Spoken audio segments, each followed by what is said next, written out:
I was never told anything about my birth or my time in Korea. I can only go by my memory.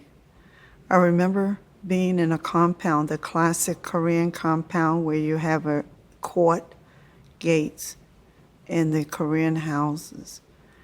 And I remember playing in the dirt and an elderly lady and several other children. And I would say I had to be approximately 4 or 5. Prior to that, I don't remember anything about my existence. I don't remember anyone speaking to me, caressing me, or touching me. I remember the nuns and their habits, and occasionally going to the cathedral, a large church, but most of the time we were in a smaller church. We had my age group. We had a room. It's a fairly large room, and we slept there. I don't recall any kind of games or any verbal communication, and she was actually a deaf nun. She was deaf, and I remember maybe a mama song, but she was a deaf nun, and she basically usually sat in the middle of the floor. And commands were usually given in claps and clicks. I didn't even know my name. I didn't even know if I had a name. No one called you by name.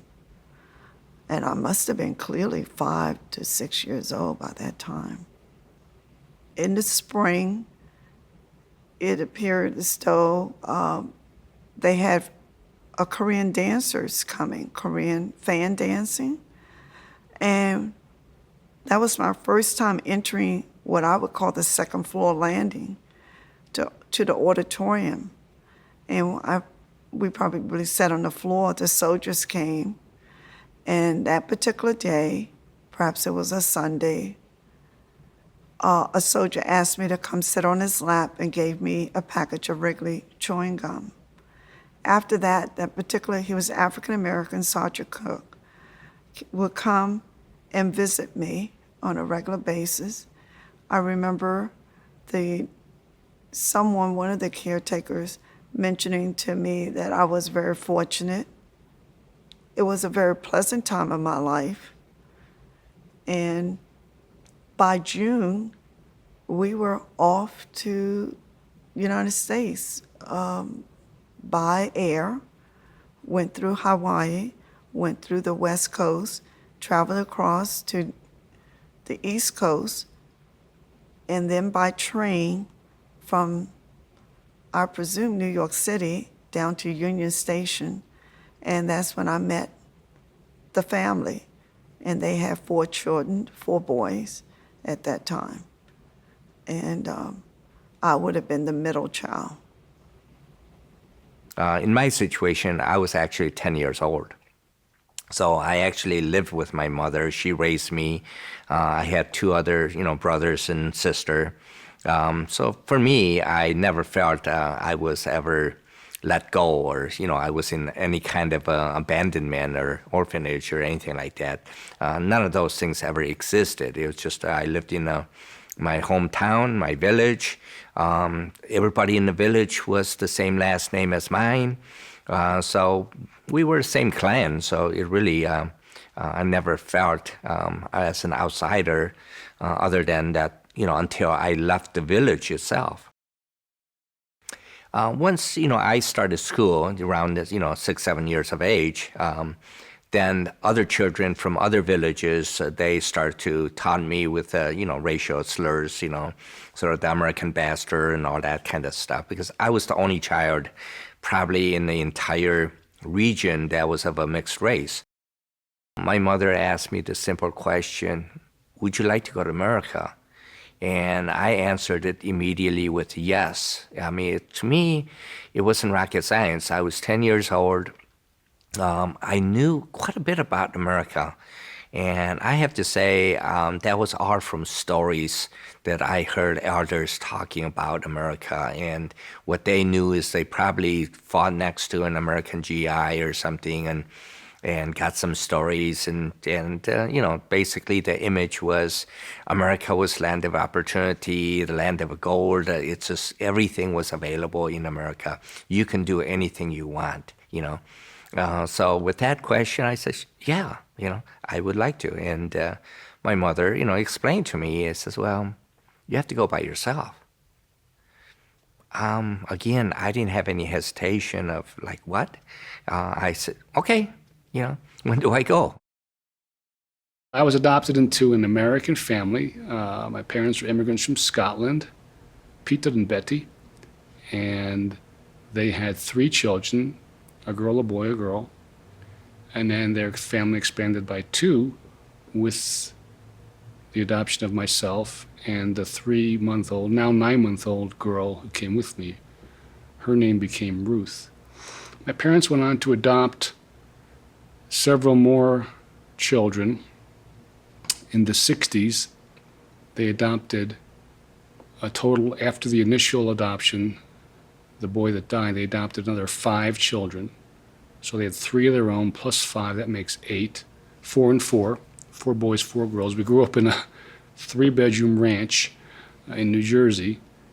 They excavated the back of the house, made a walkout basement, finished it, had the 4 boys in the basement, 2 on one side, 2 on the other of the staircase, and then 2 girls in one bedroom, 2 in another, and the 2 parents in the third.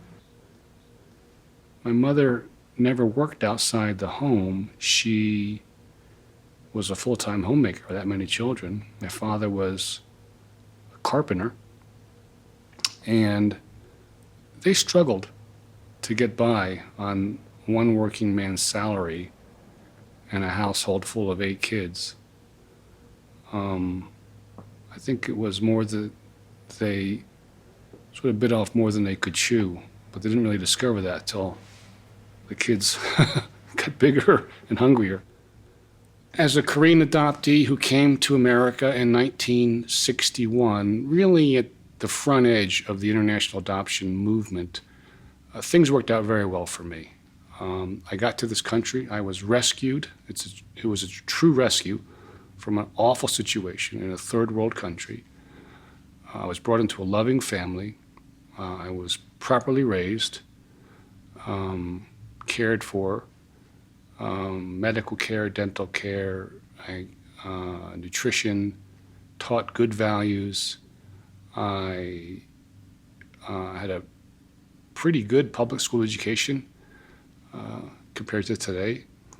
And I got into a good college, got a good undergraduate liberal arts education. And then I was very fortunate to get into a graduate school, into medical school, and got a medical degree, and from there into postgraduate training, set up for a career in healthcare. I tell my story all the time to people because it's such a remarkable story, in my opinion. It's just amazing. I'm constantly amazed at where I've ended up, how I've gotten here. And I talk about it all the time. I remain thankful for it every day. En fait, depuis une radio que j'ai passée du bassin pour voir si ma fille pourrait passer, parce que je faisais du diabète gestationnel, donc le risque c'était que le bébé soit trop gros et ne puisse pas passer, donc je devais passer une radio. Et le radiologue est resté assez longtemps à observer ma radio et m'a appelé dans son bureau pour me demander si j'avais eu un accident récemment, ou parce qu'il était surpris de voir que j'avais des séquelles de multiples fractures. Bon. Et puis j'étais enceinte, j'étais heureuse, j'avais eu du mal à avoir ce premier enfant, donc pour moi j'étais vraiment, c'est dans mon tempérament, je suis quelqu'un de positif, je suis quelqu'un qui va de l'avant, je suis quelqu'un de joyeux, voilà. Donc j'ai attendu un petit peu, et puis quand même, le week-end suivant, je suis allée chez mes parents et j'ai demandé à ma maman, puisque c'est elle qui avait échangé le plus à l'orphelinat à l'époque, d'où pouvaient provenir ces multiples fractures. Donc je savais juste dans le dossier que j'étais un enfant rachitique, voilà, que je souffrais comme beaucoup de malnutrition. L'histoire que j'avais entendue, c'était que j'étais probablement issue d'un couple mixte, donc une maman coréenne et un soldat américain. Mais c'est tout, et j'avais jamais posé de questions. Bon, puis là, en fait, lorsque je lui ai posé la question, je l'ai sentie mal, elle s'est mise à pleurer et elle m'a dit j'aurais préféré ne jamais avoir à te le dire, mais puisque tu me poses la question, voilà ce qu'on m'a dit. C'est que tu es une enfant née d'un adultère, ce qui signifie que tu as grandi auprès de ta maman, de son mari, et lorsque le mari aurait découvert que ce n'était pas son enfant, mais l'enfant d'un soldat américain,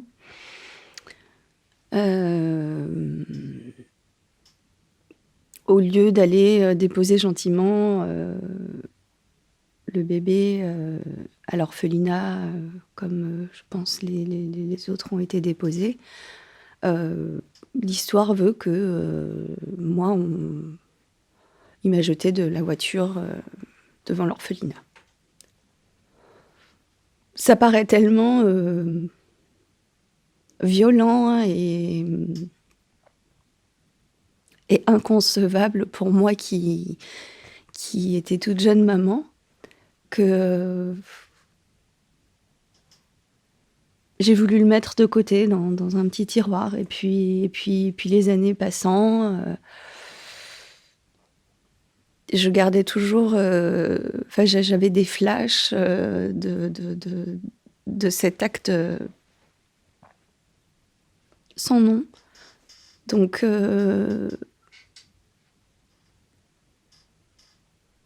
j'étais choquée, mais en même temps, je voulais l'oublier. Et puis finalement, j'ai pas pu l'oublier. There was my mother. I remember coming down these stairs, and they were in the lobby, and I saw my mother standing there in the doorway. I could immediately tell, because the family, it looked like my brother, actually.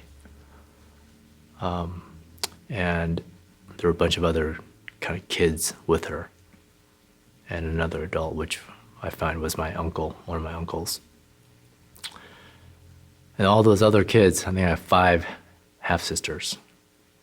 So I spent some time with them, and they were giving me money, and they were treating me as if I never left. Like, they're treating me as if I'm their son, and we went out to the market, and they were trying to buy me shoes and stuff like that. And what do you want? What do you need? And God, it made me uncomfortable. I didn't need anything. And I didn't feel like I was in control. One of the best memories actually I've had when I was down there is they were able to arrange a visit with my biological father. He also saw me on the TV with a lot of the other relatives. And so we ended up meeting at a restaurant with a translator and with my grandmother there. And I told her, I remember what she said, and that was the grandmother that led me to the train. And, told her, I'm back. I mean, I'm here. And, everything is fine. Everything worked out. He never forgot about us. He actually tried to come back and get us a month later. He changed his mind. And to live with that guilt your whole entire life would have had to have been very difficult. my siblings would say, yeah, every time he gets drunk, he would say your names. And he would yell out for you guys. And that's how we knew that you guys existed.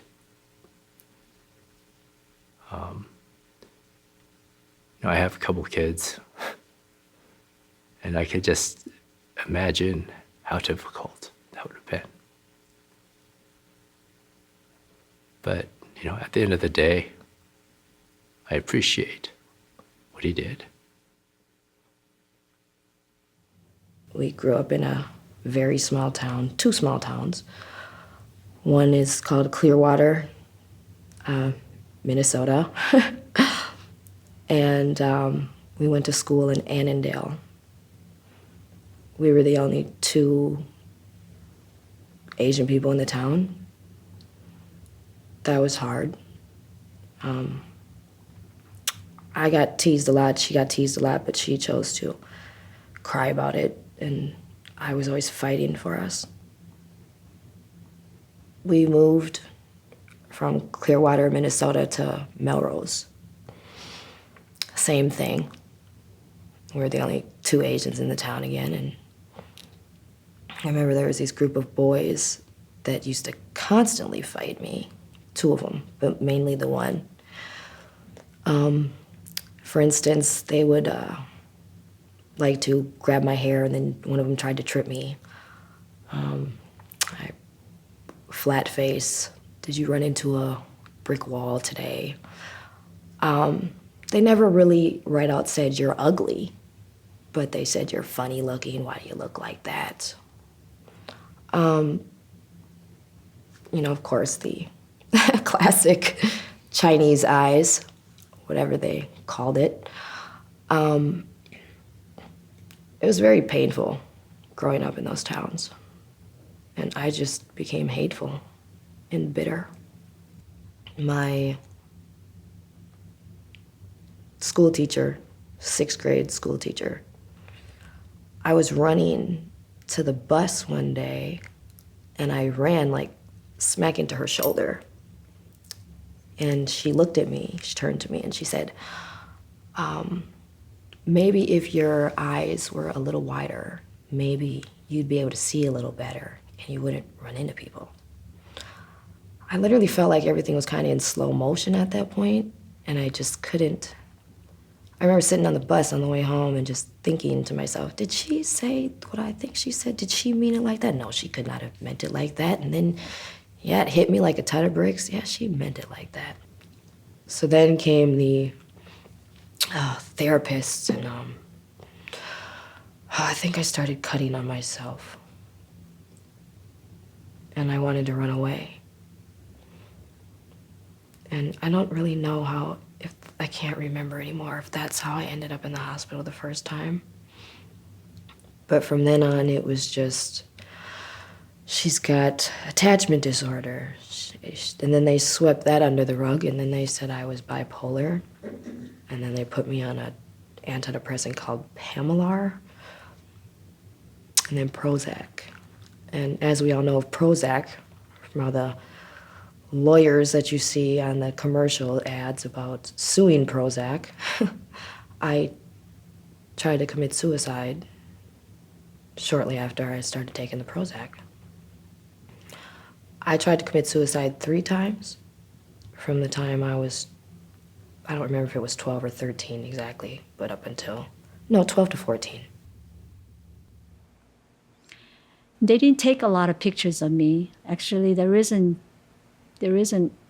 any pictures of me during that 9 months where I could go back and say, oh yeah, I remember this.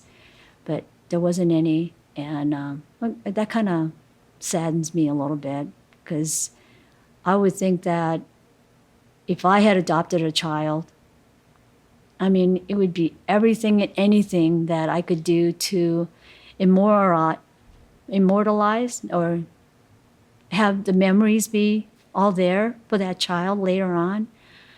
But in fact, I probably have a little, it hurts. It hurts that that they didn't take any pictures. And then I think after I was there till I was about 7 years old, it was kind of the only way I could think of was it was kind of like a clunk in the head that, oh, I get it now. And I knew it was a mistake. I knew it was a total mistake. And from then on, it was just all downhill. I could tell by my, I can't even call her my mother. I don't feel she was ever a mother to me. She started, when she wouldn't hug me, but when she kissed me, she would kiss me on the forehead, but didn't touch my skin. It was like I had leprosy or something, that she's going to catch something from me. My dad wasn't home a lot. I liked my dad. He was pretty mellow, but he wasn't home a lot. He was a salesman, and so he traveled the 5 states around Minnesota. My oldest brother was 18, and my youngest brother was 14. I became close to my youngest brother. My oldest brother, when I was 7, he started coming into my room in the middle of the night, and he molested me for many, many, many, many years. When I was in my late 30s or early 40s, I disowned my father. I didn't want to have anything to do with him. And there was an incident that came up, and he was on his dying bed. He was dying of cancer, and he basically turned me into another victim of being abused. He asked me to forgive Steve. And all the years that he's known about it, he's never, ever asked me how I dealt with it. And here he's asking me to forgive his son, his biological son. And I basically said, what am I to you? And he just said, he's my son, and I have to stick up for him. And that was like a stab in the heart. Volgens mijn adoptiepapieren was ik 2 jaar oud. Ik ben in 1978 geadopteerd. En ja, later heb ik dan uitgevonden dat ik in plaats van 2 jaar 4 jaar was. Dus heb mijn adoptiepapieren eigenlijk vervalst dat ik jonger. Mijn adoptiefamilie was een vrij moeilijke tijd. Ik wou totaal geen proberen om Nederlands te spreken. Ik had een Amerikaanse peetoom en die was toevallig getrouwd dan met een Koreaanse vrouw. En zij kookte eten voor mij en zij sprak Koreaans met mij. En ik heb daar dan de eerste paar jaar van mijn leven ben ik gewoon doorgegaan met Koreaans en eten en taal. En zij heeft me dan Engels geleerd. En van Engels ben ik later naar Nederlands gegaan. Ik heb altijd het huis waar ik ben opgegroeid. Want ik vind het heel erg moeilijk om de Nederlandse familie die mij geadopteerd heeft, om papa en mama te zeggen, of ouders. Want dat gevoel is nooit geweest. En nog steeds niet. Ik heb totaal geen contact meer met ze. Door redenen van, ze willen mij niet. En ik heb zo vaak geprobeerd. En voor mijn geestelijke en lichamelijk welzijn was het beter om te stoppen. Ik heb een eerste dochter. Die is ook geadopteerd uit Korea. Uit Seoul. En toen zij naar Nederland kwam, was ze heel erg ziek. Ze was zo ziek dat ze in het ziekenhuis moest. En ze dachten dat ze dood zou gaan. Dus vandaar dat ze een tweede adoptie hebben gestart. En dat is me dan, toen ik uit Korea kwam, al heel vlug en heel vroeg verteld dat ik gewoon niet gewild was. Dat de bedoeling was 1 kind en niet 2 kinderen. Ik moet zeggen, qua materialisme ben ik nooit tekort gekomen. Ik kreeg goede kleding, goede schoenen. Ik ging op tijd naar de kapper. Activiteiten waar ik kon doen of wou meedoen, dat mocht. Maar ja, daar hield het dan ook mee op.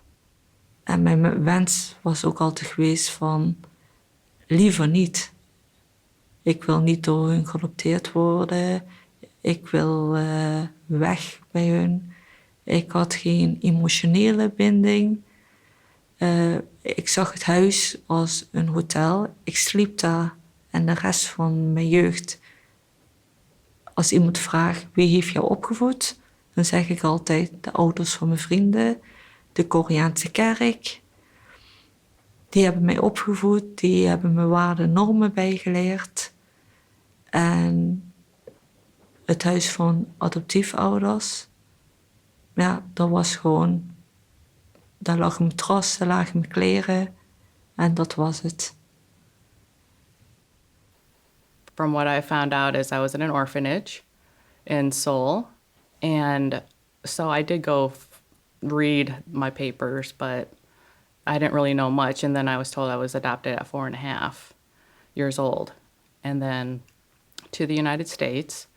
And I was small for my age, of course. And so I don't really remember that time frame. But then within that family, I was being physically abused. And everybody knew about it, but this is 1971. So I was just with that family. They had successful domestic adoptions with 3 other children, and I think they had a biological sibling. And so what happened is I was being abused physically. I was isolated in my room every single day, no toys, nothing, just a bed. The mother would lock the kitchen door from the kitchen side and then put a washcloth in the hallway door. And I would just sit on my bed because there was no toys. And I would just sit there daily.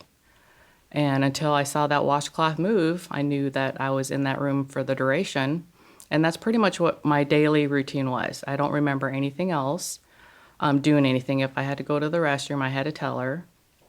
So then she would make me walk in front of her down the hallway, and she'd kick me in the back all the way to the restroom.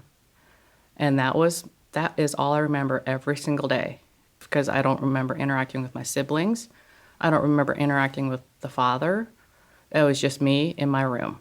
I do remember the neighbors coming over a lot, and she would hug me. But then once they left, I was back in my room. So that was pretty much my daily routine. And then I was told that the parents were told to surrender me because they weren't going to finalize the adoption because they heard of the alleged abuse.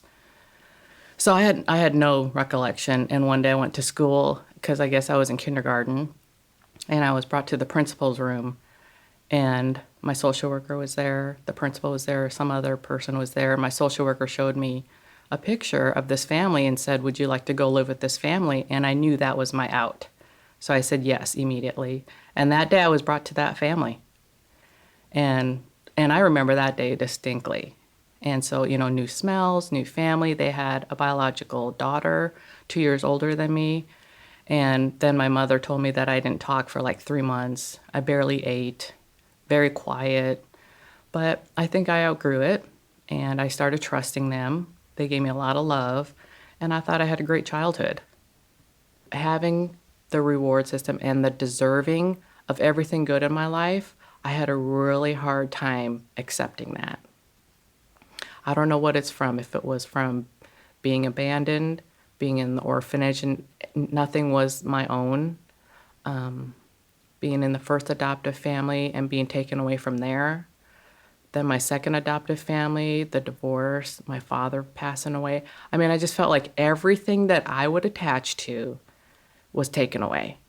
So I thought anything good, I shouldn't have, and I didn't deserve it. So it took me quite a while in my adulthood, and I think part of it was growing up and being able to go to Korea, learning more about myself and the history. And I said, you know what? After I look at my life, I think I did pretty well. So I think I am deserving. So once I said I'm deserving of all the good that's happened in my life, I became even more, I just blossomed. My mom said that after they'd signed all the papers, that the Korean lady grabbed my cheek and shook it so hard, it alarmed my mother and rattled off something in Korean. And of course, after my mom calmed down and realized that she didn't hurt me, she said, "What did you say to her?" And the lady told her, "I told her if she's not good, that you will send her back." Which I think, that has got to be the worst thing to say to a child. But when you think about it, that starts the whole process, or maybe it had already been started for years beforehand, this need to always be on your best behavior. Because if you're not, then your parents, once again, you will be rejected. And I did. I was the perfect model child. Even before I could remember, I became the little maid. And I don't ever remember my parents insisting that I do all the housework, but my mother sure did not stop me. And it was a moment of pride for my mom that the first picture of me washing dishes at the kitchen sink. And that continued for the rest of my life with them. And for the longest, I was fine with it. I was more than happy to help, and because I always had this sense of a heavy burden of obligation.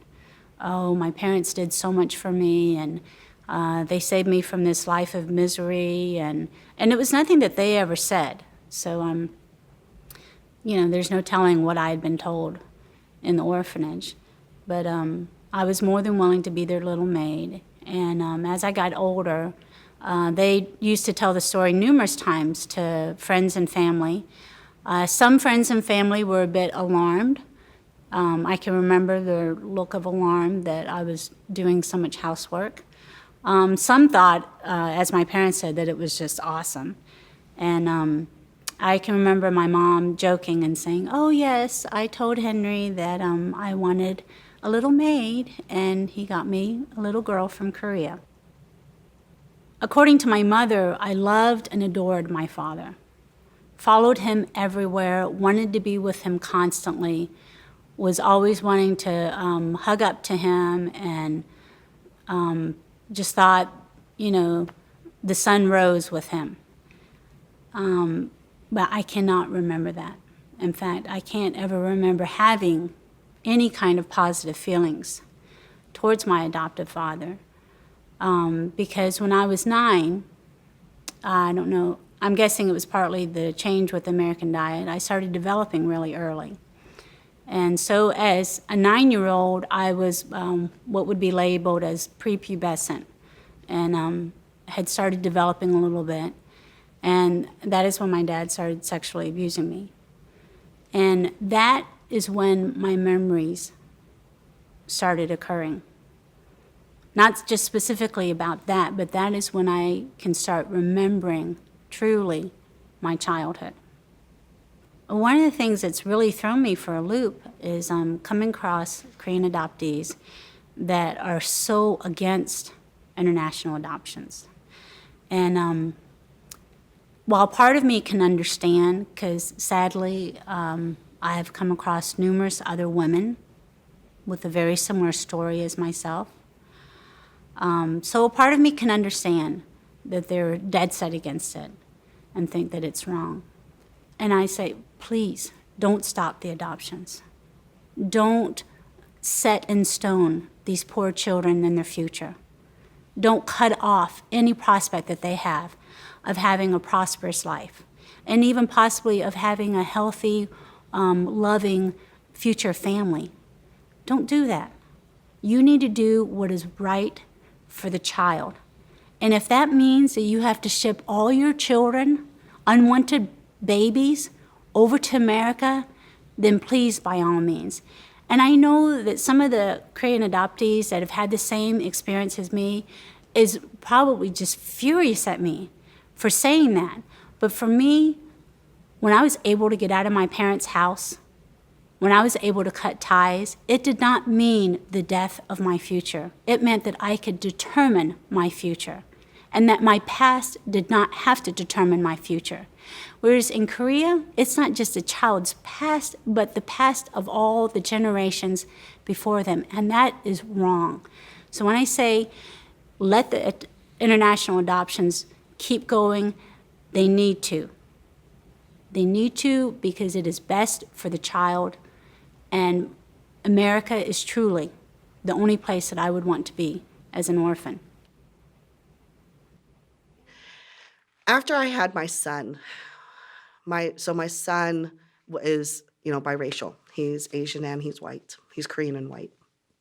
And I remember when I was pregnant with him, and my former mother-in-law asked me at the time and said, well, what do you want your baby to look like?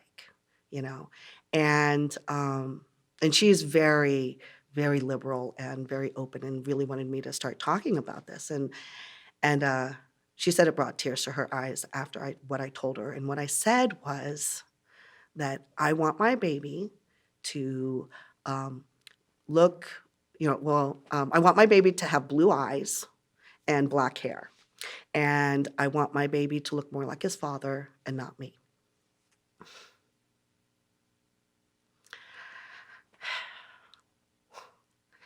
So when he was born and he came out, he had blue eyes and he had red hair, and he did look like his dad.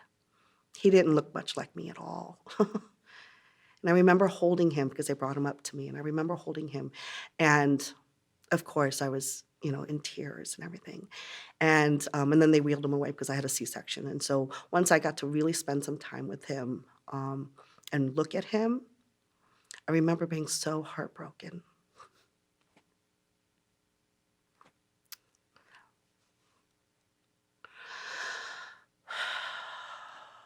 I was so extremely heartbroken because I honestly didn't want him to look like his dad. I wanted him to look like me. I wanted to have that connection. I wanted someone that looked like me, my family. And being that he was my first blood relative that I met, and him not looking like me was heartbreaking for me.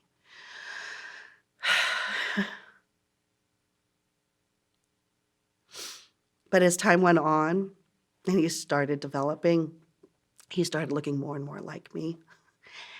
And my son has got such good insight. He, one day, when he was like 2, we were cuddled up in the bed together. And he comes up to me, and he's like laying there looking at me. And he puts his hand on my face, his little hand. And he looks at me and he's like, Mama, he goes, you know what? You and I, we have the same eyes.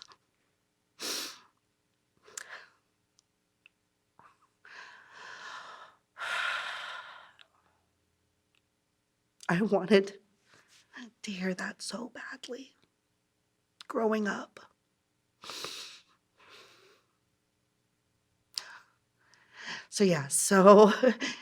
And then he proceeded to point out that we had the same hands and the same feet and the same smile and the same nose, and we do. And so yeah, it was really sorry.